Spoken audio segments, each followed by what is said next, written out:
Good morning, welcome students. जिस time पे आप इसको वीडियो को देख रहे हो उस हिसाब से मेरी नमस्कार, सत श्री अकाल, आदाब, Ram Ram, good morning, good evening, good night. जो भी समय आपके आसपास है उसके अनुसार ग्रीटिंग्स को स्वीकार कर लीजिए। आज है हमारी one short video of chapter 6 electromagnetic induction. एक बात तो साफ तौर से नज़र आ रही है, अगर आप वन शॉट देख रहे हो तो इसका मतलब जो स्कूल में आपका टीचर है उसके साथ आपकी फिजिक्स में अच्छी बन नहीं रही है। वीडियो को शुरू करने से पहले ये नोट्स अगर आपको चाहिए, अगर जेब आपकी गर्म है तो नीचे दिए गए नंबर पर आप मुझे मैसेज कीजिए। अगर आप चाहते हैं कि नहीं सर हमारे पास पैसे नहीं हैं तो साथ साथ लिख लीजिएगा। जिन अमीरजादों को लिखना नहीं है वो इन नोट्स को देख सकता है। इसमें मैंने किस फिजिसिस्ट ने कब दिया उसकी वीडियो, 3D इमेजेस, एक प्रॉपर डायग्राम के through, coloured notes, handwritten notes मैंने अपने इन्हीं हाथों से इनको लिखा है। तो चलिए शुरू करते हैं आज electromagnetic induction, EMI। Electromagnetic induction एक जादुई चैप्टर है और इसका पहला ही एक्सपेरिमेंट जादुई है। माइकल फैराडे ने 1800 के आसपास कुछ मैजिकल हमारे सामने रखा। मैजिकल क्या रखा? माइकल फैराडे ने क्या देखा? माइकल फैराडे की जो पहली ऑब्जर्वेशन थी, फर्स्ट ऑब्जर्वेशन, ऑब्जर्वेशन नंबर 1, उन्होंने क्या किया? एक वेरिएबल मैग्नेटिक फील्ड, ऐसी मैग्नेटिक फील्ड जो क्या हो रही है, बार बार चेंज हो रही है, उस वेरिएबल मैग्नेटिक फील्ड के अंदर उन्होंने जब एक सर्कुलर कंडक्टिंग कोइल को रखा। किसको रखा? एक सर्कुलर कंडक्टिंग कोइल। हालांकि सर्कुलर ये तो नहीं है, लेकिन उन्होंने सर्कुलर कोइल को रखा। यहां पर उन्होंने क्या किया कि जो ये बी है हमारी मैग्नेटिक फील्ड है वो क्या है? वो वेरिएबल है। तो जैसे ही एक वेरिएबल मैग्नेटिक फील्ड में एक कंडक्टिंग कोइल को रखा तो माइकल फैराडे ने क्या देखा कि इसके अंदर एक करंट बन रहा है और इस करंट को उन्होंने नाम दिया इंड्यूस्ड करंट।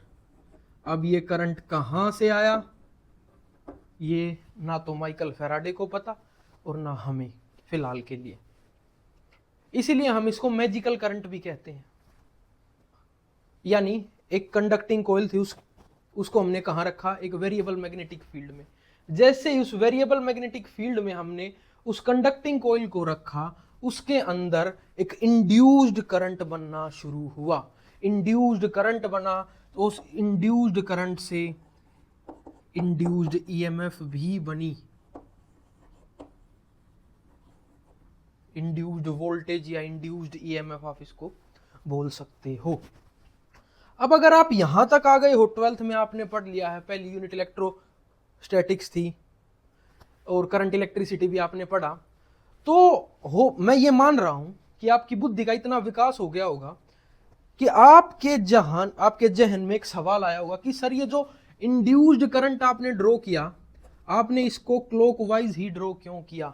आपने इसको एंटी क्लॉकवाइज क्यों नहीं किया? ये जो इंड्यूस्ड करंट इस कोइल के अंदर बना, इसकी डायरेक्शन क्या होगी वो हमें आगे बताएगा लेंज लॉ।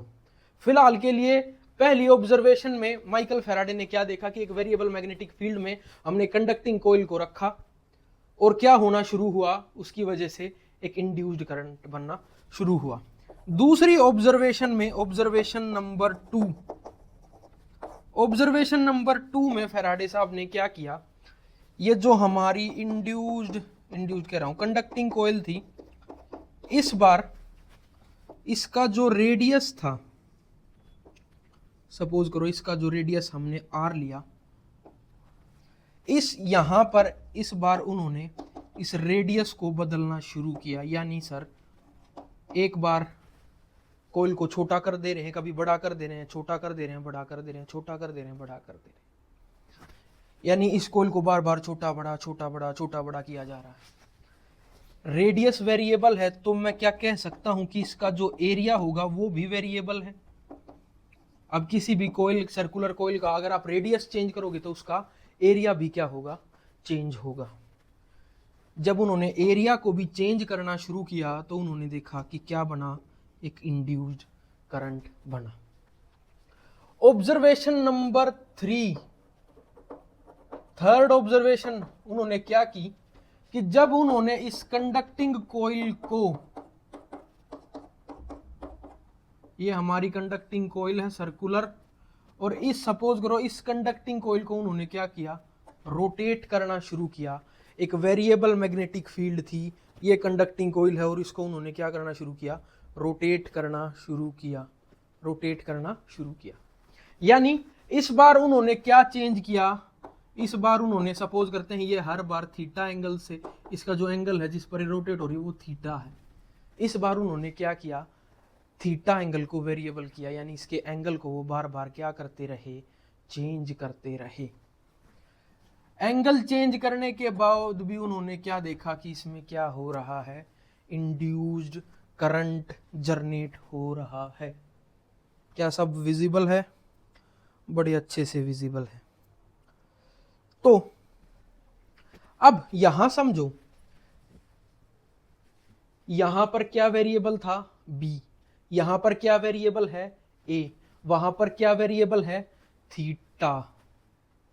तो बी ए थीटा, बी ए थीटा, थोड़ा सा सोचो, आपने इस बारे में कुछ पढ़ा है, बी ए कोस थीटा, और ये क्या है हमारा, ये है हमारा मैग्नेटिक फ्लक्स। यानी इन तीन ऑब्जर्वेशंस के बाद हमें यह पता चला कि जैसे जैसे फ्लक्स चेंज हो रहा है, जैसे जैसे फ्लक्स चेंज हो रहा है वैसे वैसे क्या जनरेट हो रहा है, एक इंड्यूस्ड करंट, एक इंड्यूस्ड ईएमएफ जनरेट हो रही है। इतना नोट करो।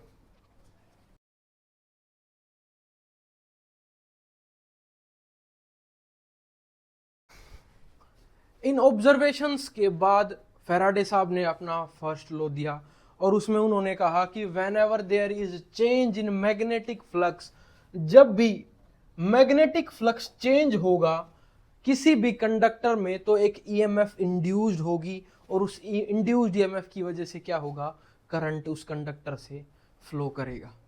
ये हमारे फैराडे साहब का फर्स्ट लॉ है। और एनसीईआरटी में इसको कैसे एक्सप्लेन किया गया है एक बार उसको भी देख लेते हैं। सपोज करो क्या लिया है एनसीईआरटी में, और ये फ्लक्स, अब ये जो चेंज इन फ्लक्स है ना इसको हम समझेंगे। सपोज करो हमने क्या किया, एक क्लोज्ड लूप लिया और उसको एक गैल्वेनोमीटर से हमने क्या कर दिया, एक गैल्वेनोमीटर को अटैच कर दिया, और हमने क्या लिया है, एक बार मैग्नेट लिया है। ये इसका नॉर्थ पोल, ये इसका साउथ पोल। सपोज करो ये आगे पीछे क्या कर रहा है, मोशन कर रहा है। ये नॉर्थ पोल, ये साउथ पोल। अब आपको पता है किसी भी बार मैग्नेट से क्या निकलती हैं, electric field, magnetic field lines.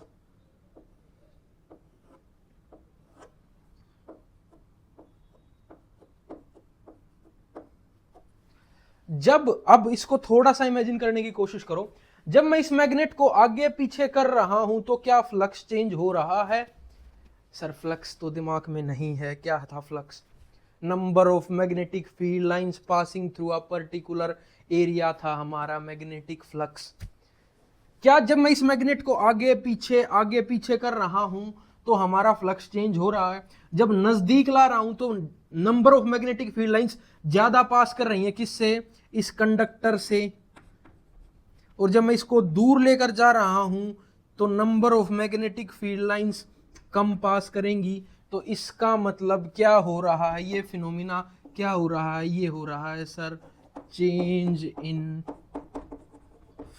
Flux, magnetic flux. क्या इतना समझ आया? एनसीईआरटी में इसको ऐसे एक्सप्लेन किया गया है। सेकंड लॉ ऑफ फैराडे क्या कहता है?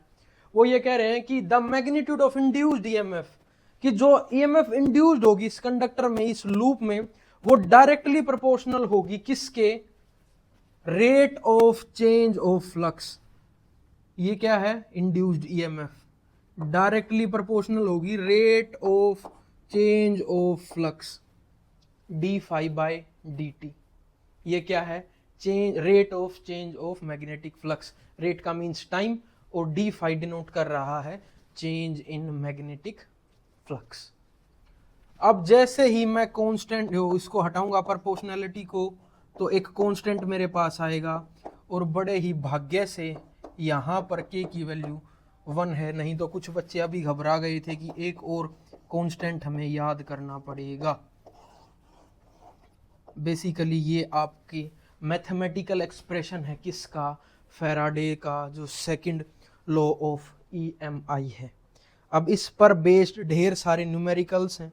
एक न्यूमेरिकल NCERT का ही न्यूमेरिकल आपकी स्क्रीन पर जो आपको दिखाई दे रहा है, कह रहा है coil is placed with its plane perpendicular to a uniform magnetic field strength 0.5 tesla. तो आपको क्या दिया है? आपको दिया गया है एक कोइल को प्लेस किया गया है किसी भी एक प्लेन के परपेंडिकुलर, एक्स प्लेन के परपेंडिकुलर ले लो, वाई प्लेन के परपेंडिकुलर ले लो, वो आपके ऊपर है टोटली। तो सपोज करो हम एक्स प्लेन इधर है, इस प्लेन के अब मैं परपेंडिकुलर एक सर्कुलर क्या ले लेता हूं? कोइल। तो ये कोइल का क्या है? ये एरिया वेक्टर है, सभी जानते हैं। इस सपोज करो ये रेक्टेंगल है, इसका एरिया वेक्टर हमेशा क्या होता है? उसके परपेंडिकुलर। तो मैंने इसको अगर ऊपर रखा तो एरिया वेक्टर इधर, आपके सामने किया तो एरिया वेक्टर इधर, नीचे किया तो एरिया वेक्टर इधर। और दूसरा उसने क्या दिया है?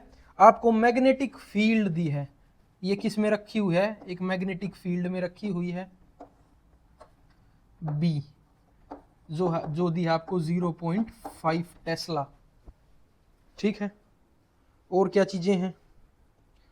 और चीजें दी गई हैं। If suddenly the radius of the coil start shrinking, ये जो कोइल है सपोज करो इसका रेडियस हमने R मान लिया है। वो कह रहा है कि सपोज करो जो ये रेडियस है वो क्या करना शुरू हो गया? श्रिंक करना शुरू हो गया at the rate of 0.1 millimetre पर सेकेंड। यानी आपको क्या दिया? dr/dt माइनस 0.1 मिलीमीटर पर सेकेंड। माइनस क्यों? क्योंकि क्या कर रहा है? वो श्रिंक कर रहा है। समझे? Find the EMF induced in the conducting circular coil when radius of coil is 5 centimetre. ये आपका क्वेश्चन है, ये आपका क्या है? क्वेश्चन है। अब मुझे एक बात बताओ, मुझे क्या कैलकुलेट करना है? मुझे कैलकुलेट करना है E, इंड्यूस्ड EMF। लेकिन इंड्यूस्ड EMF कैलकुलेट करने से पहले मुझे क्या चाहिए होगा? मुझे फ्लक्स चाहिए होगा। तो फ्लक्स कैसे निकलेगा? फ्लक्स निकलेगा phi B is equal to BA cos theta. ये फॉर्मूला पढ़ा था। थीटा क्या होता था? मैग्नेटिक फील्ड और एरिया वेक्टर के बीच का एंगल। यहां पर थीटा क्या है? एरिया वेक्टर भी ऊपर है और मैग्नेटिक फील्ड भी ऊपर की तरफ है। तो थीटा क्या हुआ? यहां पर थीटा हो गया 0 डिग्री। तो ये मेरे पास क्या आ गया? BA। ठीक है, क्या मैं इसको लिख सकता हूं? क्या ये विजिबल है फ्रेम में? बिल्कुल विजिबल है। तो क्या मैं इसको लिख सकता हूं? Phi B is equal to B. A क्या है? एरिया। एरिया किसका? इस सर्कुलर कोइल का। और सर्कल का एरिया क्या होता है? पाई आर स्क्वायर। क्या मैं इसको एरिया की जगह पाई आर स्क्वायर लिख सकता हूं? बिल्कुल लिख सकते हैं। तो अब मेरे पास E is equal to D phi by D T. अब मैंने फाई की जगह रख दिया B pi R square upon D T. Physics खत्म हो चुकी है यहां पर। अब क्या शुरू हो गया है? मैथ शुरू हो गया है। तो क्या मैं इसको लिख सकता हूं B pi D R square by D T? Sir बिल्कुल लिख सकते हैं हम इसको। बाहर तो नहीं जा रहा? नहीं जा रहा। नीचे कितना है फ्रेम? अच्छा खासा फ्रेम है। तो अब जब मैं इसको सोल्व करता हूं तो E is equal to B pi का कोई डिफरेंशिएशन नहीं होगा, डी आर स्क्वायर का डिफरेंशिएशन होगा 2r dot D R by D T. अब D R by D T आपको क्या दे रखा है sir? D R by D T हमारे पास 0.1, तो इधर वैल्यूज रखता हूं मैं यहां पर। E is equal to B कितना है 0.5 इंटू पाई 22/7 इंटू आर कितना है? आर है सर, आर जब वो पूछ रहा है when radius of coil is 5 centimetre, यानी 2 इंटू 5 इंटू 10⁻³ और क्या है 2r। D R by D T कितना है 0.1 मिलीमीटर पर सेकेंड, यानी इंटू 0.1 इंटू 10⁻³ बात खत्म हुई। ये आएगा -2 सेंटीमीटर है ना, ये मिलीमीटर है।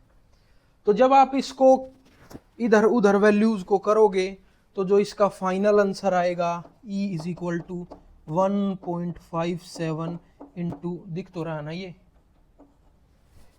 नीचे, हाँ दिख रहा है, -5 वोल्ट। ये आपका क्या है फाइनल आंसर है। फटाफट कैलकुलेट कर रहा हूं, फटाफट इसको क्या करो नोट करो। हम पढ़ने जा रहे हैं लेंज लॉ। फैराडे ने ये बताया कि जब भी आप एक वेरिएबल मैग्नेटिक फील्ड में, या अब मॉडर्न टर्म्स यूज करते हैं हम, जब भी मैग्नेटिक फ्लक्स चेंज होगा तो एक ईएमएफ इंड्यूस्ड होगी, एक करंट इंड्यूस्ड होगा। फैराडे साहब ने इतना तो बता दिया, लेकिन लेंज लॉ हमें ये बताता है कि वो डायरेक्शन क्या होगी जिस डायरेक्शन में वो करंट इंड्यूस्ड होगा। तो एक बार पहले इसकी डेफिनेशन देखते हैं, फिर आपको अच्छे से इसको हम समझाएंगे। लेंज लॉ ये कहता है कि जो इंड्यूस्ड ईएमएफ की डायरेक्शन होगी वो क्या होगी, ये जो लेंज लॉ है ना, ये आस्तीन का सांप है। आस्तीन का सांप कैसे है? ये अपनों को ही डसता है। कैसे? आप सिर्फ सारी चीजों को छोड़ो और इन टर्म्स पर ध्यान दो। एक तो opposes the cause producing it, ये उसको ही अपोज करता है जिसने इसको प्रोड्यूस किया है। ये तो वही वाली बात हो गई, उसी को खा लिया जिसने जन्म दिया। ठीक है, अब ये है क्या, अब इसको समझो। सपोज करो मैं आपको एक डायग्राम से समझाता हूं कि एग्जांपल लेते हैं। हमने क्या किया, ये कैसी मैग्नेटिक फील्ड है, अंदर जाती हुई इनवर्ड मैग्नेटिक फील्ड है। इस इनवर्ड मैग्नेटिक फील्ड में मैंने एक सर्कुलर कंडक्टिंग कॉइल को रखा, ठीक है, और ये जो मैग्नेटिक फील्ड है हमारी, ये कंटिन्यू क्या कर रही है, ये इंक्रीज हो रही है, कंटिन्यू इंक्रीज हो रही है, इंक्रीज होती जा रही है, इंक्रीज होती जा रही है। अब मैग्नेटिक फील्ड इंक्रीज होती जा रही है तो इसका मतलब फ्लक्स भी क्या हो रहा है, जो मैग्नेटिक फ्लक्स है वो भी क्या हो रहा है, वो भी इंक्रीज हो रहा है। बहुत अच्छी बात है। अब फ्लक्स इंक्रीज हुआ तो फैराडे साहब ने बताया था कि एक ईएमएफ इंड्यूस्ड होगी, एक ईएमएफ क्या होगी, इंड्यूस्ड होगी, या फिर एक इंड्यूस्ड करंट पैदा होगा जिसको हमने आई नोट बोल दिया। एक इंड्यूस्ड करंट भी पैदा हुआ जिसको हमने क्या बोला, आई नोट। ठीक है, अब एक सेकंड के लिए फैराडे, लेंज लॉ सबको भूल जाओ। मुझे एक बात बताओ, ये जो अंदर जाती हुई मैग्नेटिक फील्ड है, इसकी वजह से इसके अंदर क्या होगा, एक करंट प्रोड्यूस होगा। ठीक है, अब लेंज लॉ क्या कहता है, लेंज लॉ ये कहता है कि जिसकी वजह से ये ईएमएफ इंड्यूस्ड हो रही है, ये उसी को अपोज करेगा। अब किसको अपोज करेगा ये, सर जी ये अपोज करेगा इस बढ़ती हुई मैग्नेटिक फील्ड को। कैसे करेगा सर जी, अंदर की तरफ मैग्नेटिक फील्ड जा रही है, अगर इसकी अपोजिट डायरेक्शन से कुछ मैग्नेटिक फील्ड आ जाए तो जो नेट मैग्नेटिक फ्लक्स होगा वो कम हो जाएगा। पहले सपोज करो 10 मैग्नेटिक फील्ड उधर जा रही थी तो नेट फ्लक्स 10 था।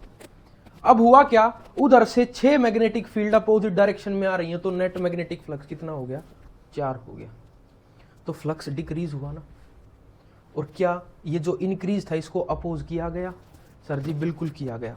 लेकिन अब बात ये है, हमें ये तो समझ आ गया कि ये जो मैग्नेटिक फील्ड है इसको डिक्रीज करना है। और डिक्रीज कैसे होगी कि अंदर की तरफ से कुछ मैग्नेटिक फील्ड्स आए जो इस मैग्नेटिक फील्ड को क्या करे, डिक्रीज करे। अब वो कैसे आएंगी, मुझे एक चीज बताओ, अगर पहले तो ये तरीका सीखो, सबको भूल जाओ, सिर्फ एक कंडक्टर है और मैग्नेटिक फील्ड है, ये अंदर जा रही मैग्नेटिक फील्ड की वजह से इस पॉइंट पर अगर मुझे करंट की डायरेक्शन निकालनी है, इन सबको भूल जाओ, सिर्फ सिंपल फिजिक्स, इस पॉइंट पर अगर मुझे करंट की डायरेक्शन निकालनी है अंदर जाती हुई मैग्नेटिक फील्ड से, तो वो कैसे करेंगे, अपना राइट हैंड लो, जिस डायरेक्शन में मैग्नेटिक फील्ड जा रही है उस डायरेक्शन में फिंगर्स को कर्ल करो, ऐसे ऐसे जा रही है मैग्नेटिक फील्ड, तो करंट की डायरेक्शन क्या होगी, इस तरफ, इस पॉइंट पर इस तरफ, इस पॉइंट पर इस तरफ, इस पॉइंट पर इस तरफ, ठीक है। तो यानी अब ऐसे ही अगर मैं अंदर से आती हुई मैग्नेटिक फील्ड की डायरेक्शन, जो मैग्नेटिक फील्ड आ रही है उसकी वजह से करंट की डायरेक्शन निकाल लूं, तो अगर मुझे इस पॉइंट पर निकालनी है, इधर इस पॉइंट पर, इधर इस पॉइंट पर, इधर, यानी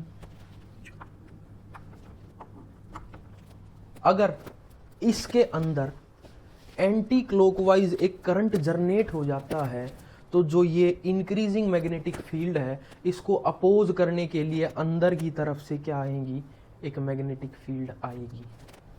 समझ आया, यही आपकी क्या होगी, डायरेक्शन ऑफ इंड्यूस्ड करंट।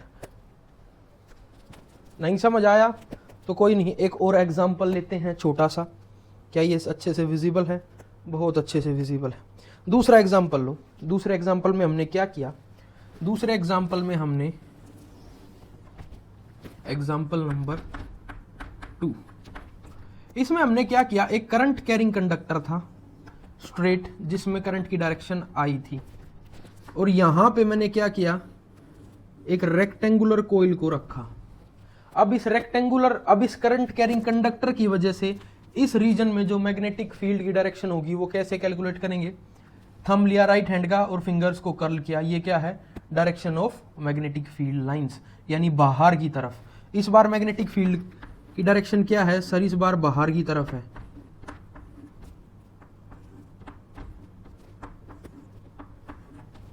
ठीक है। अच्छा, अब इस बाहर आती हुई मैग्नेटिक फील्ड की वजह से इसके अंदर एक करंट जनरेट होगा, वो कैसे कैलकुलेट करेंगे, ये थंब क्या बता रहा है, करंट बता रहा है। इस पॉइंट पर अगर मुझे निकालना है तो थंब क्या बता रहा है, करंट, थंब क्या बता रहा है, करंट, थंब क्या बता रहा है, करंट, यानी इसमें एक क्लॉकवाइज करंट पहले से ही है, ठीक है। अब आ जाओ, अब हो क्या रहा है, हमने इस करंट को इंक्रीज करना शुरू किया, ये क्या है, इंक्रीजिंग करंट है। करंट इंक्रीज हुआ तो मैग्नेटिक फील्ड भी इंक्रीज हुई, अगर मैग्नेटिक फील्ड इंक्रीज हुई तो फ्लक्स भी इंक्रीज हुआ, और जैसे फ्लक्स इंक्रीज हुआ, चेंज हुआ, तो क्या जनरेट हुई, एक ईएमएफ या फिर एक इंड्यूस्ड करंट जनरेट हुआ। अब इस इंड्यूस्ड ईएमएफ का काम क्या है सर, इस इंड्यूस्ड ईएमएफ का काम ये है कि ये जो बढ़ती हुई मैग्नेटिक फील्ड है ये इसको क्या कर दे, डिक्रीज कर दे। डिक्रीज कैसे हो सर, बाहर की तरफ मैग्नेटिक फील्ड लाइंस आ रही हैं, कुछ मैग्नेटिक फील्ड लाइंस अगर अंदर जाए तो नेट फ्लक्स क्या हो जाए सर, डिक्रीज हो जाए। तो अंदर जाती हुई मैग्नेटिक फील्ड कैसे जनरेट होंगी, अगर इस वायर में करंट जो है वो एंटी क्लॉकवाइज हो, इनकी वजह से, नहीं समझ, देखो इनकी वजह से जो करंट है वो कैसा है सर, इनकी वजह से करंट एंटी क्लॉकवाइज है, तो इसको रिड्यूस करने के लिए करंट कैसा हो सर, क्लॉकवाइज करंट हो। तो जो ये आपका आई नोट है ये कैसा होना चाहिए, क्लॉकवाइज। यही हमें लेंज लॉ ने बताया है, समझ आया, नोट करो।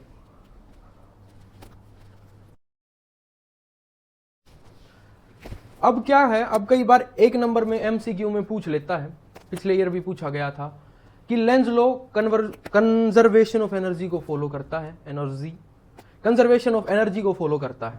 लेंज लॉ क्या करता है, लेंज लॉ मैकेनिकल एनर्जी को, जो आपकी मैकेनिकल एनर्जी है सर, मैकेनिकल एनर्जी कैसे हुई, फ्लक्स कैसे चेंज किया था, एनसीईआरटी ने क्या बताया था कि हम मैग्नेट को मूव करा रहे हैं।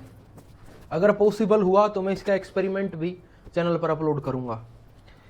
मैकेनिकल एनर्जी को ये कन्वर्ट करता है किसमें, उस मैग्नेट की मूवमेंट से क्या हुआ सर, उस मैग्नेट की मूवमेंट से एक इंड्यूस्ड करंट जनरेट हुआ, यानी इलेक्ट्रिकल एनर्जी में।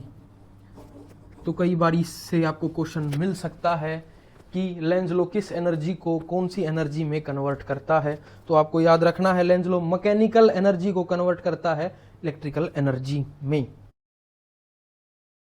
अब हम पढ़ने जा रहे हैं काफी रिवोल्यूशनरी कंसेप्ट, मोशनल ईएमएफ।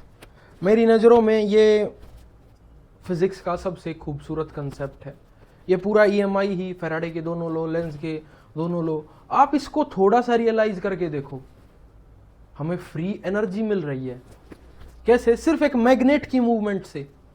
अगर हम किसी सर्कुलर कोइल में मैग्नेट की मूवमेंट कराएं तो क्या जनरेट हो रहा है? करंट जनरेट हो रहा है। इमेजिन करके देखो, ये कोई छोटी बात नहीं है। फिलहाल आ जाओ मोशनल ईएमएफ पर। मोशनल ईएमएफ हमने क्या किया, एक मैग्नेटिक फील्ड में,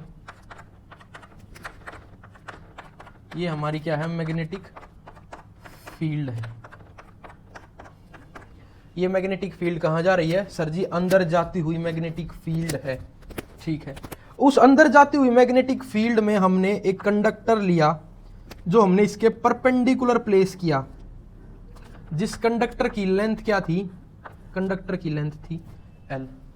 ये अंदर जाती हुई मैग्नेटिक फील्ड है। सपोज करो ये कोई कंडक्टर है, हमने इसको क्या कर दिया, मैग्नेटिक फील्ड के परपेंडिकुलर प्लेस कर दिया। ऐसे अंदर जा रही है मैग्नेटिक फील्ड, ये कंडक्टर है। ठीक है, और ये कंडक्टर को हमने इस मैग्नेटिक फील्ड में v वेलोसिटी से क्या करना शुरू किया, इसको मूव कराना शुरू किया। मैग्नेटिक फील्ड जा रही है, कंडक्टर को हमने रख दिया परपेंडिकुलरली। अब हमने इसको इधर मूव कराना शुरू किया, वो भी कैसा? 90 डिग्री में। किसके? मैग्नेटिक फील्ड के। मैग्नेटिक फील्ड उधर जा रही है, मोशन इधर हो रहा है, तो क्या हुआ? 90 डिग्री। तो सबसे पहली बात आपने यहां क्या देखी? आपने ये देखी B, V and L are perpendicular to each other।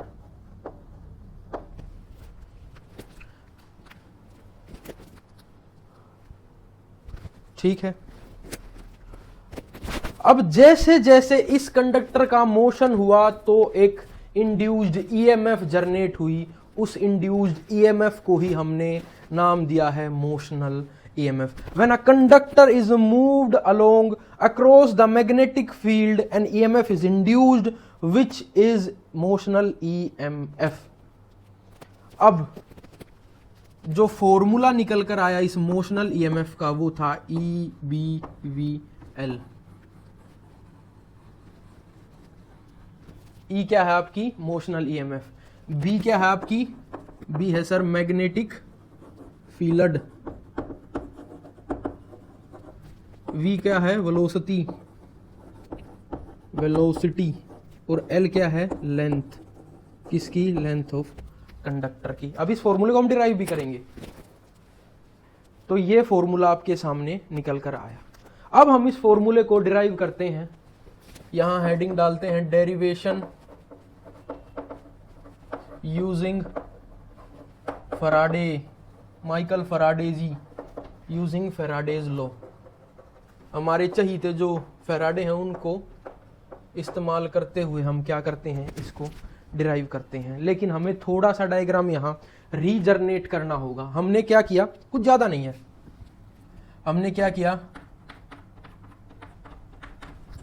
Magnetic field हमने ली,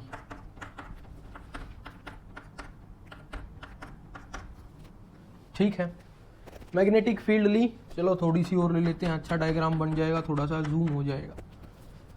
और फिर से वही हमने क्या लिया, एक L लेंथ का हमने इसमें कंडक्टर लिया, ठीक है। लेकिन इस बार हमने क्या किया, इस कंडक्टर को मूव कराने के लिए हमने एक ट्रैक बिछा दिया। वो कैसे, वो कुछ इस प्रकार, हमने यहां से ऐसे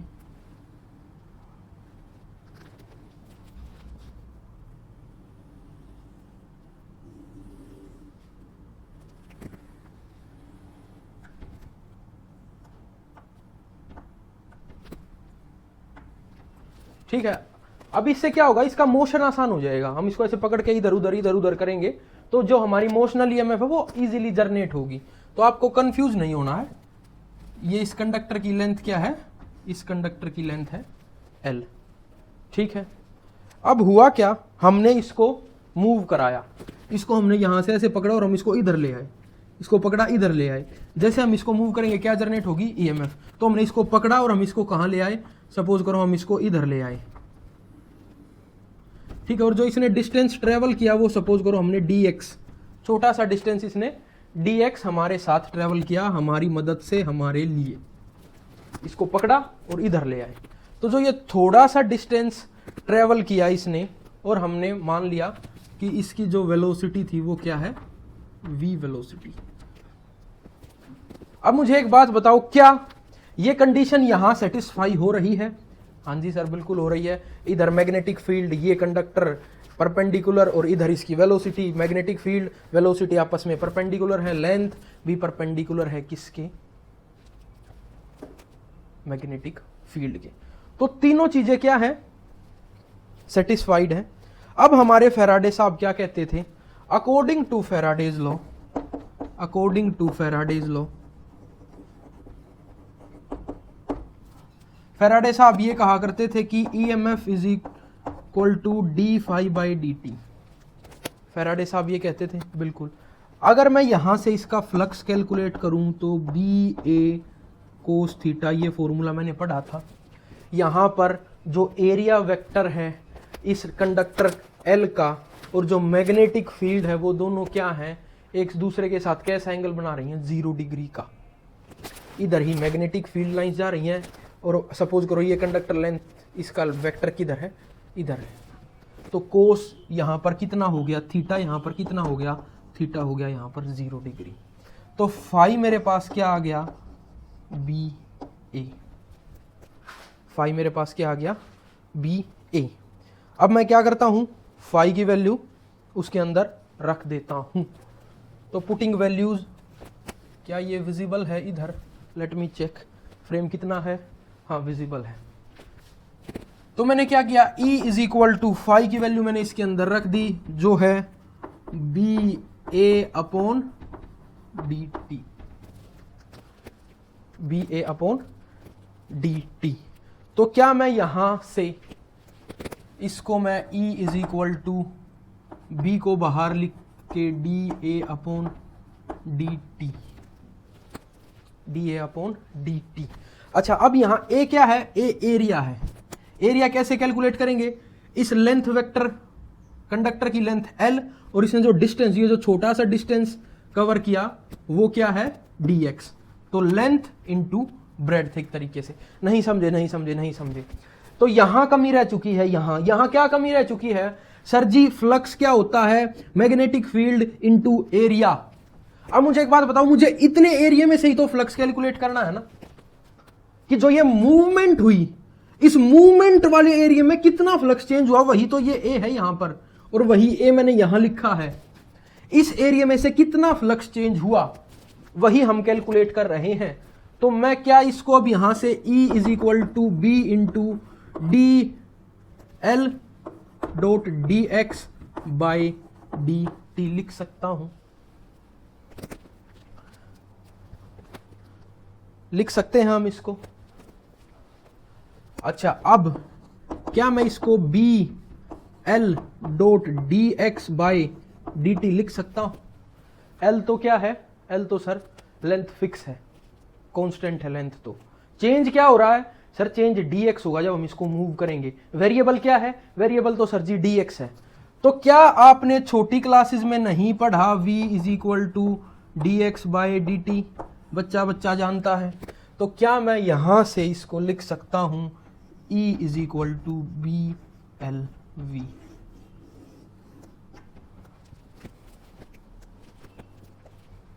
समझ आया, नोट करो। Motional EMF in rotational motion, पहले हमने कंडक्टर को पकड़ा और हमने उसको इधर उधर इधर उधर इधर उधर ऐसे क्या किया, उसको हमने मूव कराया। अब हम कंडक्टर का एक पॉइंट फिक्स करेंगे और उसको ऐसे स्पिनर की तरह मारेंगे तो वो क्या करेगा, रोटेट करना शुरू होगा।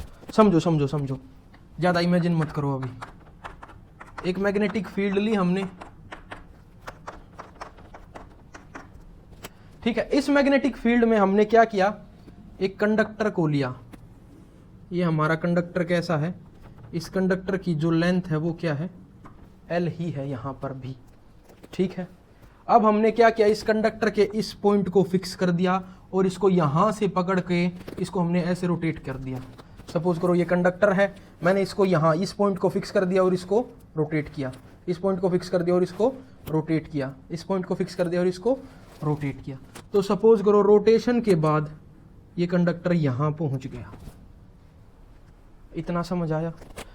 और एंगुलर वेलोसिटी ओमेगा से हमने इसको क्या किया, रोटेट किया। लिख लेना, एंगुलर ओमेगा क्या है, एंगुलर वेलोसिटी ओमेगा से ये क्या हुआ, हमने इसको रोटेट कर दिया। क्या क्या पड़ा नीचे, ठीक है। अब हमें इस रोटेशन की वजह से जो ईएमएफ जनरेट हुई उसको हमें कैलकुलेट करना है। तो हमने क्या किया, वही पुराना तरीका, खूबसूरत इंटीग्रेशन। हमने क्या किया, एक छोटा सा एलिमेंट dx जो इसके सेंटर से x डिस्टेंस पर है उसको हमने लेट कर लिया, एक छोटा सा डिस्टेंस x। यहां तक कोई दिक्कत परेशानी, कोई दिक्कत परेशानी नहीं। अच्छा मुझे एक बात बताओ, क्या आपको 11th में एक रिलेशन पढ़ाया होगा, रोटेशनल मोशन जब आपको कराया होगा, वेलोसिटी और एंगुलर वेलोसिटी में, वेलोसिटी और एंगुलर वेलोसिटी में एक रिलेशन आया था v is equal to X omega. ये रिलेशन आपको याद है, या ओमेगा एक्स? नहीं याद है तो फिलहाल याद कर लीजिए। v क्या है आपकी वेलोसिटी, x आपका डिस्टेंस और ओमेगा है आपकी एंगुलर वेलोसिटी। एक रिलेशन होता था, इसका ज्यादा यूज नहीं होगा यहां पर। तो मुझे एक बात बताओ, हमने एक फॉर्मूला पढ़ा है अभी अभी, और वो फॉर्मूला क्या है, E is equal to B V L. यानी जब भी हम किसी भी L लेंथ के कंडक्टर को v वेलोसिटी से एक मैग्नेटिक फील्ड में मूव कराएंगे तो ये EMF जनरेट होगी, ठीक है। अब मैं क्या करता हूं, फॉर स्मॉल एलिमेंट, एक छोटे से एलिमेंट dx के लिए स्मॉल इंड्यूस्ड ईएमएफ होगी, जिसको हमने क्या बोला, डी एप्सिलॉन डी। और जो छोटी सी मैग्नेटिक फील्ड है उसको हमने बी एक्स मान लिया। और जो इसने वेलोसिटी, वेलोसिटी क्या, वेलोसिटी इसने की वेलोसिटी है सर जी इसकी एंगुलर वेलोसिटी ओमेगा। और किस लेंथ के लिए हम मान रहे हैं सर जी, डी एक्स। सर जी किसके लिए, डी एक्स। सर जी समझ नहीं आया, नहीं समझ आया। ये इंड्यूस्ड ईएमएफ पूरे लेंथ, जो पूरा लंबा कंडक्टर था एल के लिए थी, जो v वेलोसिटी से ट्रेवल कर रही थी और b मैग्नेटिक फील्ड थी। अब हमने क्या किया, ये जो छोटा सा एलिमेंट है इसके लिए मैं ये E निकाल रहा हूं, तो इसके अंदर से छोटी सी मैग्नेटिक फील्ड bx होगी, और जिस वेलोसिटी से ये चल रहा है वो क्या होगी, एंगुलर वेलोसिटी होगी। और अब इसकी लेंथ पूरी L नहीं है जो यहां पर थी, इसकी लेंथ क्या है सर जी, dx है। वो वैल्यूज मैंने पुट करी हैं और कुछ भी नहीं किया है। अब अगर मैं यहां से, ये छोटा सा एलिमेंट है, और अगर मैं 0 से लेकर L कंडक्टर तक इसको इंटीग्रेट कर दूं तो क्या मेरे पास पूरा कंडक्टर कवर हो जाएगा? बिल्कुल कवर हो जाएगा। तो हम क्या लिखेंगे, now integrating both sides from 0 to L। 0 से लेकर L तक मैं क्या करूंगा, इंटीग्रेट करूंगा। 0 L bx dot omega dot dx। यहां तक कोई दिक्कत परेशानी, कोई दिक्कत परेशानी नहीं। अब मैं क्या करता हूं, ये इंटीग्रेशन के बाद हो गया E, bx और ओमेगा को बाहर लिख लेता हूं, 0 L dx। यहां तक कोई दिक्कत परेशानी? सर जी कोई दिक्कत परेशानी नहीं। अब इंटीग्रेट होने के बाद जब मैंने इसको बाहर लिखा, 0 से L ये इंटीग्रेट हुआ तो ये bx नहीं क्या हो गया, कंप्लीट b हो गया। ठीक है, अब यहां पर आते हैं, E is equal to B omega X का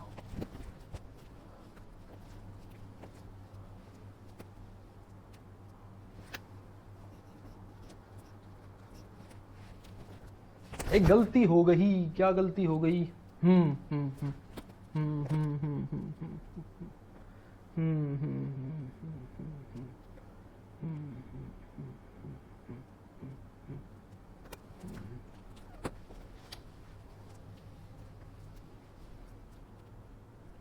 गलती ये हो गई, यहाँ ओमेगा एक्स आएगा, ये रिलेशन इसीलिए तो बताया था मैंने, किस वेलोसिटी से ट्रेवल कर रहा है ये, ओमेगा एक्स, तो यहाँ हर जगह क्या आएगा, एक्स आएगा, तो यहाँ क्या बच गया, एक्स डी एक्स। तो एक्स डी एक्स, एक्स का इंटीग्रेशन एक्स स्क्वायर बाई 2 और क्या लिमिट चल रही है 0 से l is equal to upper limit minus lower limit. Lower limit क्या है सर जी? लोअर लिमिट तो है 0, तो ये मेरे पास क्या आ जाएगा, E is equal to B omega L square by 2। क्या और कुछ हो सकता है? नहीं, और कुछ नहीं हो सकता, नहीं हो सकता। तो ये आपका फाइनल फॉर्मूला है for motional EMF in rotational motion. आप इसको ऐसे भी लिख सकते हो, इसको V A minus V B is equal to B omega L square by 2। अब ये क्या कर दिया सर? कुछ नहीं किया, चेंज इन पोटेंशियल। स्टार्टिंग में ही chapter number 2 electrostatic potential and capacitance का पहला ही कंसेप्ट है, इसको बस मैंने क्या लिखा है, पोटेंशियल, चेंज इन पोटेंशियल की फॉर्म में लिखा है। बात वही है, उतना समझ आया उतना भी छोड़ सकते हो। अब यहां से चैप्टर आसान होता चला जाएगा, अगर आपको यहां तक समझ आ गया तो आगे कुछ नहीं है। सेल्फ इंडक्टेंस, नाम से ही समझ आ रहा है कि कंडक्टर खुद को क्या कर रहा है, इंड्यूस्ड कर रहा है, कि ईएमएफ इंड्यूस्ड हो रही है। उस इंड्यूस्ड ईएमएफ को, वो जो इंड्यूस्ड ईएमएफ उसने जो खुद इंड्यूस्ड की है, उसको क्या बोला गया है? उसको बोला गया है self inductance. When EMF is induced in single isolated coil due to change in flux through the coil is called self inductance. लिख लेना, डेफिनेशन लिखना चाहो तो। अब हम क्या करेंगे, अब हम इस सेल्फ इंडक्टेंस का फॉर्मूला पढ़ेंगे, फॉर्मूला। हमने क्या किया,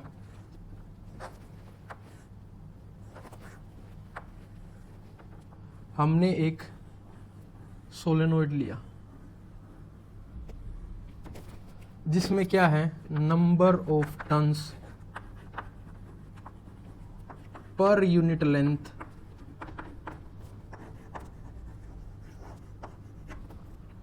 इसको हम बोलते हैं स्मॉल n, जो है n बाई एल। n है इसके number of turns, number of turns per unit length कितने होंगे, n बाई एल। ये जो नंबर ऑफ टर्न्स 1 2 3 1 2 3 ये क्या है, कैपिटल N। और इस लेंथ में कितने नंबर ऑफ टर्न्स हैं, वो किससे डिनोट किया हमने, इस स्मॉल n से। कोई बड़ी बात नहीं है, ठीक है। अब क्या होगा, अब होगा जादू। हमने क्या किया, इससे करंट पास करना शुरू किया, करंट पास करना शुरू किया, तो इसके अंदर मैग्नेटिक फील्ड, करंट पास, और ये जो करंट है ये कैसा है, ये वेरिएबल करंट है, वेरिएबल करंट है। अब करंट चेंज हो रहा है, तो ये जो सोलेनोइड है इसमें मैग्नेटिक फील्ड भी चेंज होगी, मैग्नेटिक फील्ड चेंज होगी तो फ्लक्स चेंज होगा, फ्लक्स चेंज होगा तो इसके अंदर एक ईएमएफ इंड्यूस्ड होगी। उस इंड्यूस्ड ईएमएफ को ही नाम दिया है हमने सेल्फ इंडक्टेंस। तो सपोज कर लेते हैं ये जो इसका फर्स्ट टर्न है ना, ये वाला, इसके अंदर जो मैग्नेटिक फ्लक्स है, magnetic flux in one turn, ये जो पहला टर्न है उसमें हमने फाई मान लिया। और मैग्नेटिक फ्लक्स अगर इसमें n नंबर ऑफ टर्न्स हैं, n टर्न्स, स्मॉल n नहीं कैपिटल N, तो क्या होगा, n फाई। यहां तक कोई दिक्कत परेशानी? कोई दिक्कत परेशानी नहीं। अब हम एक बात जानते हैं कि जो फ्लक्स है वो डायरेक्टली प्रोपोर्शनल है किसके, करंट की। इस केस में जितना ज्यादा करंट हम बढ़ाते जाएंगे उतना ज्यादा फ्लक्स बढ़ता जाएगा। क्यों? समझो, इमेजिन करो, जितना ज्यादा करंट बढ़ा उतनी ज्यादा मैग्नेटिक फील्ड बढ़ी, जितनी ज्यादा मैग्नेटिक फील्ड बढ़ी उतना ज्यादा फ्लक्स बढ़ा। तो हमने यहां देखा कि flux is directly proportional to the current. और जैसे ही मैं प्रोपोर्शनैलिटी का साइन यहां पर हटाता हूं तो हमारे पास एक L आता है जिसका नाम है coefficient L is equal to coefficient of self inductance. कुछ थोड़ा बहुत इमेजिन करो। Sir ji, Ohm's law, class 10th, the current flowing through the at constant temperature the current flowing through the conductor is directly proportional to the potential difference across its ends। Sir ji, V directly proportional हुआ करता था R के, हाँ, V directly proportional हुआ करता था I के, और प्रोपोर्शनलिटी का साइन जब हमने वहां पर हटाया था तो एक R आया था, और वो क्या था sir? Coefficient of resistance R। यहां पर भी सेम कहानी है, मैंने प्रोपोर्शनलिटी का साइन हटाया है तो क्या आया है? L, जिसका नाम क्या है? Coefficient of self inductance. अगर मुझे यहां से ये सेल्फ इंडक्टेंस कैलकुलेट करनी है तो मैं कैसे करूंगा? L is equal to 5/I। ये मैंने किसके लिए निकाला है? ये सर आपने निकाला है सिर्फ इस एक के लिए। ये जो हमारी पहली कोयल थी ना, जो पहला टर्न था, इस सिर्फ एक टर्न के लिए। अगर मुझे ये निकालना है for n number of turns, for n number of turns, तो क्या होगा? तो क्या ये हो जाएगा L is equal to N∅/I। खत्म करो कहानी। इसकी यूनिट होती है, ये जो आपका L आया है इसकी यूनिट होती है हेनरी। जोसेफ हेनरी बड़े ही महान फिजिसिस्ट थे, वेबर भी कह देते हैं, वेबर पर एम्पेयर, या आप इसको डायरेक्ट हेनरी से याद कर लो। अब एक छोटा सा रिलेशन है किसके बीच? ईएमएफ और सेल्फ इंडक्टेंस के बीच। यहां कर लेते हैं relation between EMF and L। अब बार बार सेल्फ इंडक्टेंस नहीं बोलूंगा मैं, क्या है? कुछ रिलेशन नहीं है, हमें क्या पता है? E is equal to d∅/dt होता है। सर जी बिल्कुल होता है। अगर फ्लक्स नेगेटिव डायरेक्शन में है तो मैं इसको लिख सकता हूं -d∅/dt। Change in flux negative direction में है तो मैं इसको लिख सकता हूं -d∅/dt। बिल्कुल सर, लिख सकते हो, कोई बड़ी बात नहीं है। अच्छा, अब मुझे फाई की वैल्यू, क्या मैं फाई को -dLi/dt लिख सकता हूं? हजम करो। जी सर, बिल्कुल लिख सकते हो, लेकिन यहां पर L क्या है? सर L तो कोफिशिएंट है, कांस्टेंट है। L is equal to -L/di/dt।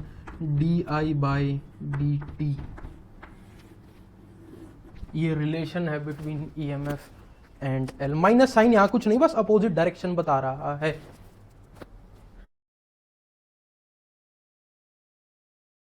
Self inductance of solenoid, proper formula calculate करेंगे। हमने क्या किया? एक सोलेनोइड लिया,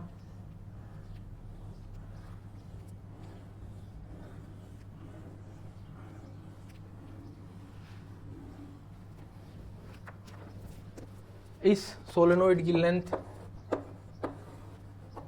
L थी, इससे हमने करंट को पास कराया, एक वेरिएबल करंट I इस सोलेनोइड के अंदर से क्या हुआ? पास होना शुरू हुआ।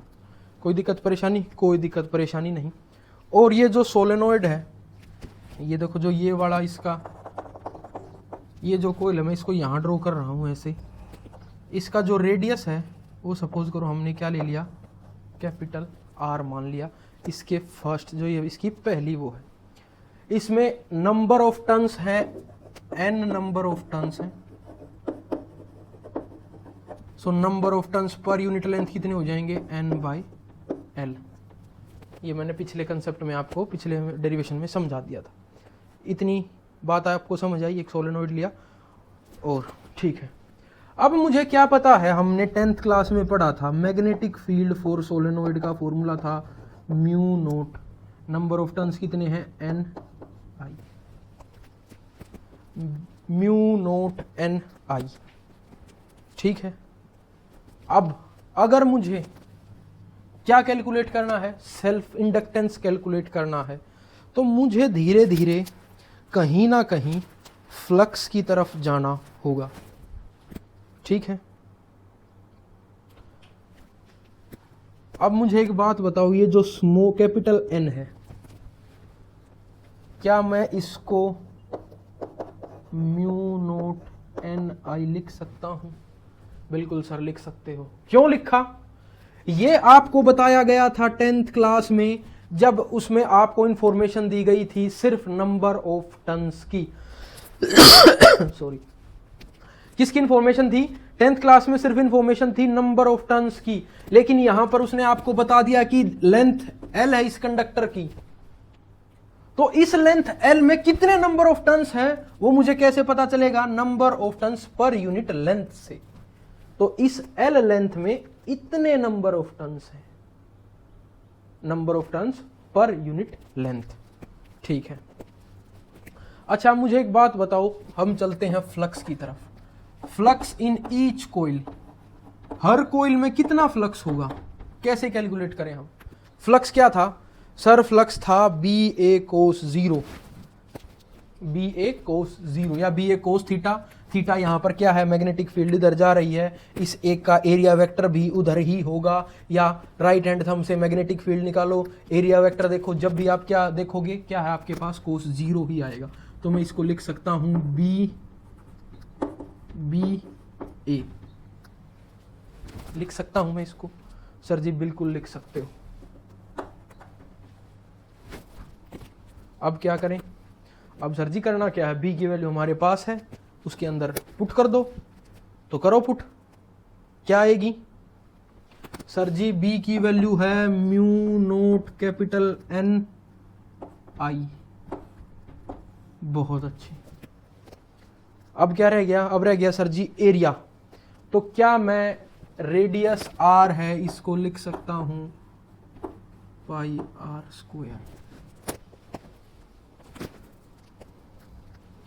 कोई दिक्कत परेशानी? सर जी कोई दिक्कत परेशानी नहीं। तो मेरे पास फ्लक्स इतना आ गया। ये किस में आया है सर जी? ये आया है इन ईच कोइल, हर एक फ्लक्स में, हर एक कोइल में इतना फ्लक्स है। अगर मुझे टोटल फ्लक्स निकालना है फाई टी, तो थोड़ा सा दिमाग लगाओ और सोचो मुझे क्या करना होगा। अगर मुझे टोटल फ्लक्स निकालना है तो मैं क्या करूंगा? इसमें जितने नंबर ऑफ टर्न्स हैं उससे इसको मल्टीप्लाई कर दूंगा। बिल्कुल सर। तो देखो mu naught N I into pi R का स्क्वायर इंटू एन, ये मेरे पास क्या आ गया? टोटल फ्लक्स मेरे पास आ गया। तो क्या मैं यहां से phi T is equal to, और क्या कर सकते हैं सोचो? और सर जी क्या क्या कर सकते हैं? क्या मैं इसको mu naught N I pi R square, इस एन की जगह मैं लिख सकता हूं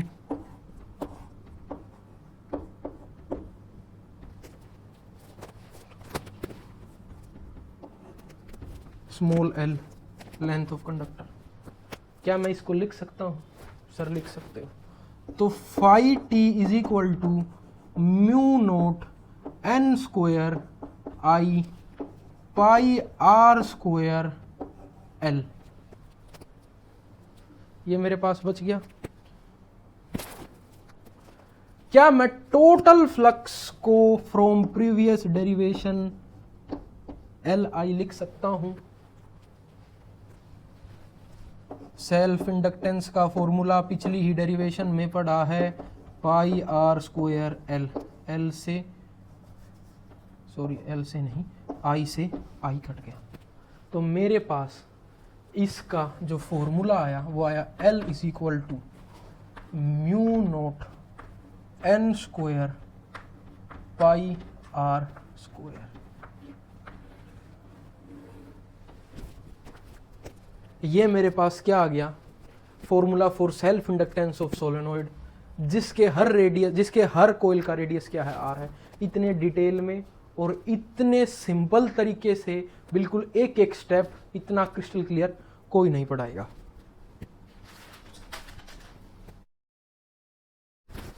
जब मैंने चैप्टर का इंट्रो दिया तो मैंने कहा था ये जादुई चैप्टर है, ये म्यूचुअल इंडक्टेंस किसी जादू से कम नहीं है, म्यूचुअल इंडक्टेंस किसी जादू से कम नहीं है। थोड़ा सा ये हिंट देता है वायरलेस ट्रांसमिशन ऑफ इलेक्ट्रिसिटी को। अगर कोई थोड़ा डिटेल में सोचे, पढ़े और इस बारे में रिसर्च करे तो मुझे ये लगता है ये बेस हो सकता है उस नॉलेज का जो हमें आने वाले ईयर्स में सक्सेसफुल बना पाएगी इन ट्रांसमिशन ऑफ वायरलेस इलेक्ट्रिसिटी, ऐसा मेरा मानना है। देखो है क्या, हमने क्या किया,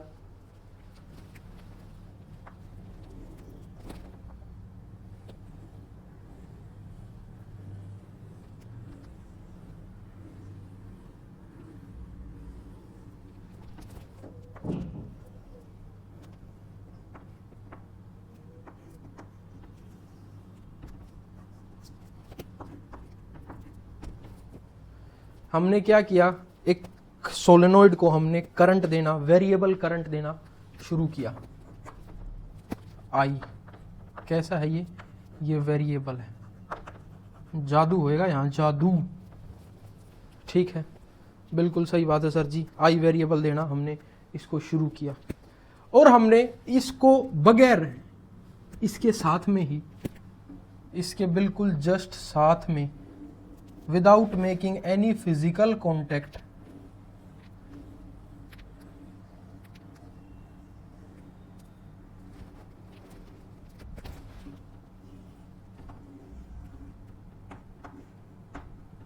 एक और कोयल को रखा और उसमें हमने गैल्वेनोमीटर को अटैच कर दिया। अब हुआ क्या, जैसे जैसे हमने इसमें वेरिएबल करंट देना शुरू किया, इसके अंदर क्या शुरू हुआ, एक मैग्नेटिक फील्ड जनरेट होनी शुरू हुई और देखा गया कि जो मैग्नेटिक फील्ड यहां जनरेट हुई वही मैग्नेटिक फील्ड किससे भी पास हुई। थोड़ा सा डायग्राम अगर भद्दा बने तो मुझे माफ कर देना।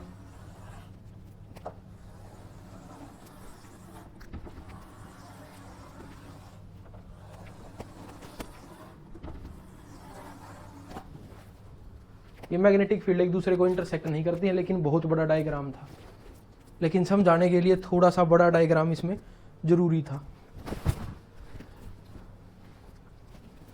ठीक है, करंट वेरिएबल हुआ, मैग्नेटिक फील्ड जनरेट हुई, जो मैग्नेटिक फील्ड इसमें बनी वही मैग्नेटिक फील्ड इसमें जनरेट हुई। वेरिएबल करंट था तो इसका मतलब क्या हुआ, मैग्नेटिक फ्लक्स चेंज हो रहा था, मैग्नेटिक करंट बढ़ रहा है तो फील्ड भी क्या होगी, बढ़ेगी। अगर यहां पर एक करंट कैरिंग सोलेनोइड में फ्लक्स चेंज हो रहा है तो इसका मतलब क्या है, इसके अंदर एक जादुई करंट इंड्यूस्ड हो रहा है, जिसको हमने नाम दिया है क्या, इंड्यूस्ड करंट। और वो हमें कैसे पता चला, इस गैल्वेनोमीटर के अंदर क्या हुई, डिफ्लेक्शन शो हुई, डिफ्लेक्शन शो हुई। इसका मतलब इसके अंदर कोई करंट जनरेट हुआ जिसको हमने नाम दिया आई नॉट। जब माइकल फैराडे ने इसको किया था तो उन्होंने इस कोयल के अंदर गैल्वेनोमीटर अटैच नहीं किया था, उन्होंने दो कोइल्स को ऐसे रख दिया था और उन्होंने देखा कि स्पार्किंग हो रही है इस वाली कोयल में। तो स्पार्किंग का मतलब क्या है कि इसके अंदर करंट है। इसको इमेजिन करके देखो कितनी जबरदस्त चीज है ये। करंट आप सिर्फ इसमें बढ़ा रहे हो और ये इसके फिजिकल कांटेक्ट में भी नहीं है, लेकिन फिर भी इसके अंदर करंट जनरेट हो रहा है। इसीलिए मैंने कहा था कि ये बेस हो सकता है उस नॉलेज का जो हमें कहां ले जाएगी, जो हमें फ्यूचर में कहां सक्सेसफुल करेगी इन ट्रांसमिशन ऑफ वायरलेस इलेक्ट्रिसिटी। कितनी जबरदस्त चीज है, कोई कांटेक्ट नहीं, कोई टच नहीं, सिर्फ सोलेनोइड लिया, करंट इसमें बढ़ाओ, करंट वहां भी मिलेगा। अब इसको थोड़ा सा हम मैथमेटिकली इसको हम क्या करते हैं, समझ लेते हैं। तो मैंने मान लिया ये है हमारी प्राइमरी कोयल और ये है हमारी सेकेंडरी कोयल।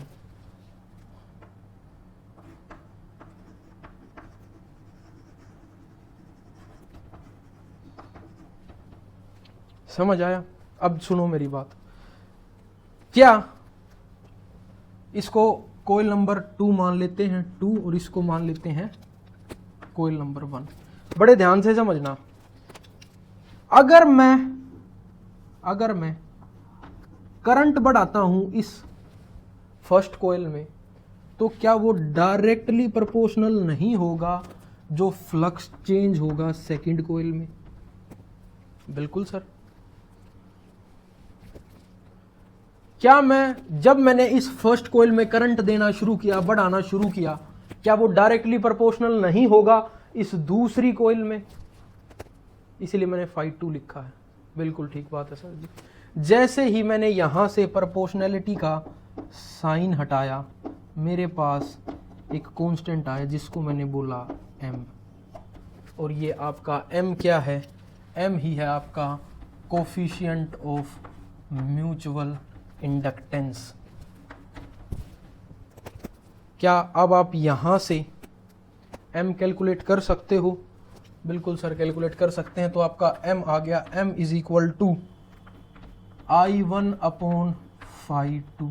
लेकिन यहां आपको याद रखना I1 क्या है? I1 वो करंट है कौन सी कोयल में? प्राइमरी कोयल में।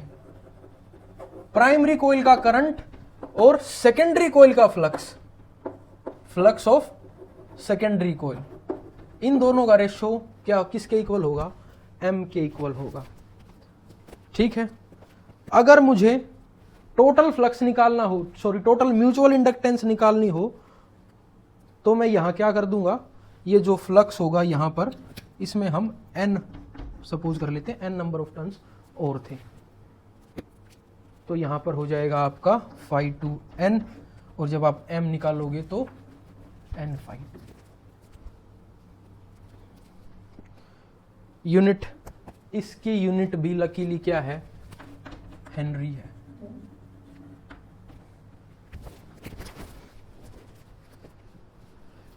इसकी यूनिट भी क्या है? हेनरी है। और सेल्फ इंडक्टेंस की यूनिट भी क्या थी? हेनरी थी। लास्ट टॉपिक, इसके बाद चैप्टर खत्म। क्या कहीं स्पेस बचता है? बिल्कुल बचता है। और टॉपिक का नाम है mutual inductance M for concentric coils. Concentric coils मतलब जिन कोइल्स का सेंटर क्या हो? एक ही हो। सपोज करो ये एक सेंटर ले लिया, एक कोइल ये है और दूसरी कोइल क्या है? ये है। इन दोनों का रेडियस अलग अलग है। एक का रेडियस सपोज करो मैंने, इसका रेडियस मान लिया मैंने R2, और जो बड़ी वाली है उसका रेडियस मान लिया मैंने R1। पहले डेरिवेशन हुआ करती थी, अब डेरिवेशन नहीं है, अब इसमें डायरेक्ट आपका रिजल्ट है। तो इसका result for mutual inductance M for concentric circles, तो इसका जो फॉर्मूला है वो लिख लीजिए, M is equal to mu naught. Mu naught क्या है? कांस्टेंट है। Area of inner circle pi R2 square R2, area of inner circle upon area of upon 2R1। ये इसका फॉर्मूला है। ये सिर्फ आपको याद रखना है। पहले कंप्लीट डेरिवेशन थी, अब डेरिवेशन नहीं है। और ये जो आपका R1 है ना, ये जो आपका यहाँ पर R1 है, ये काफ़ी बड़ा है, काफ़ी बड़ा है R2 से।